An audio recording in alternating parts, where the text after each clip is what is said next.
Vuoi assaggiare una birra dove al suo interno scopri la specialità tipica friulana? Lumi Beer, il prodotto ricavato in 20 ettari di terreno coltivato orzodistico, biodiversità, performance ambientale. Lumi Beer nelle sue 5 versioni disponibili, 4 per consumo veloce e dissetante e la versione Magnum per intenditori. Lumi Beer si abbina a qualsiasi palato. Lumi Beer è un prodotto esclusivo Azienda Agricola Pancera, il buon seme, i buoni frutti.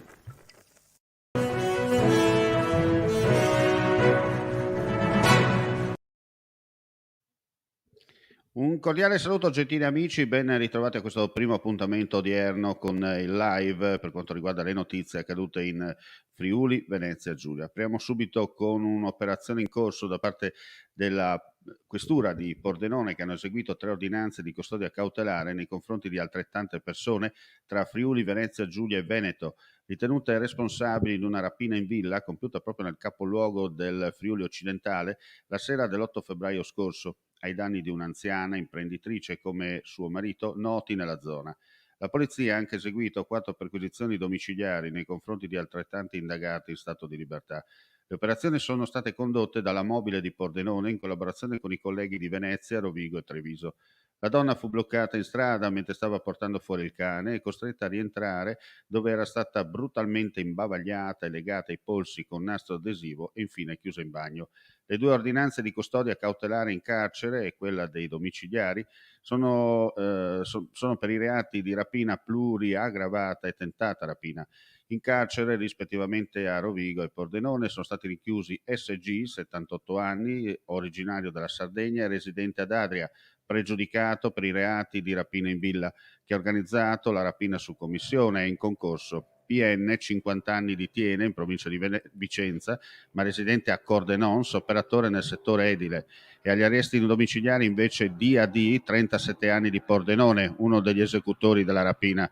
Sono in corso approfondimenti su altre 4 persone indagate. Ora cambiamo argomento, sentite anche le pale dall'elicottero perché continuano infatti le ricerche di un escursionista di 55 anni di nazionalità tedesca dispersa da ieri pomeriggio.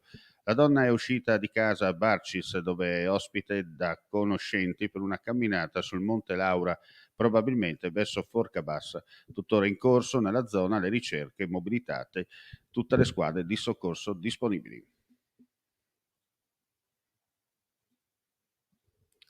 Un arrestato, 128 indagati, 18.979 persone controllate, 51 le sanzioni elevate per diverse tipologie di violazioni amministrative, 2.604 le pattuglie impegnate in stazione e a bordo treno, 850 i treni presenziati e 1.310 i veicoli controllati negli ambiti di competenza. E questo è il bilancio dei controlli della Polizia Ferroviaria del Friuli Venezia Giulia nel periodo estivo caratterizzato da un notevole aumento di flussi turistici e contrassegnato dal permanere dello stato pandemico. Le attività di controllo sono state potenziate attraverso 3 operazioni straordinarie, stazioni sicure, per contrastare le attività illecite maggiormente ricorrenti in ambito ferroviario e 3 giornate del Rail Safe Day per la prevenzione di comportamenti scorretti e pericolosi. 3 le operazioni Oro Rosso per il contrasto del fenomeno dei furti di rame, causa di disagi e ritardi nella circolazione dei treni. A tali iniziative si è aggiunta il 2 e 3 luglio l'operazione Rail Action Day Active Shield, organizzata a livello internazionale dall'Associazione di Polizia Ferroviaria e dei Trasporti Europei, Railpol, cui aderisce anche la Polfer. Sono proseguiti i controlli sul valico confinario di Tarvisio, svolti in collaborazione con le forze di polizia austriache, tesi a monitorare la situazione a bordo dei treni internazionali, i cui transiti sono ripresi regolarmente nel rispetto della normativa anti-Covid. L'intensificazione della propria attività istituzionale all'interno dei plessi ferroviari, sui treni e lungo la linea ferroviaria, ha dunque permesso alla Polizia Ferroviaria del Friuli Venezia Giulia di garantire la sicurezza ai viaggiatori per tutto il periodo estivo.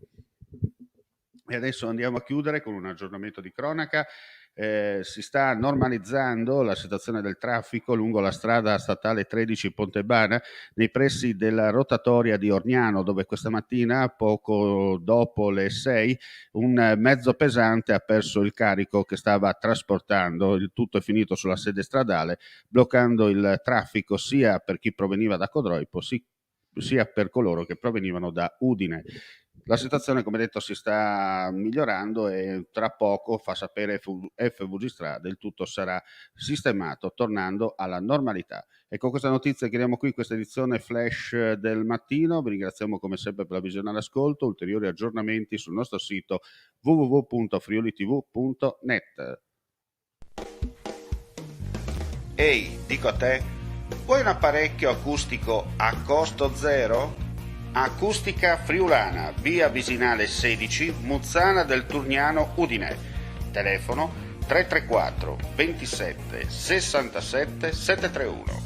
Test dell'udito direttamente a domicilio, semplice e veloce. Pagamenti su misura. Non aspettare di non sentire. Campagna di prevenzione dei problemi uditivi. Acustica Friulana. Test dell'udito direttamente a domicilio, semplice e veloce. Un'occasione da non perdere.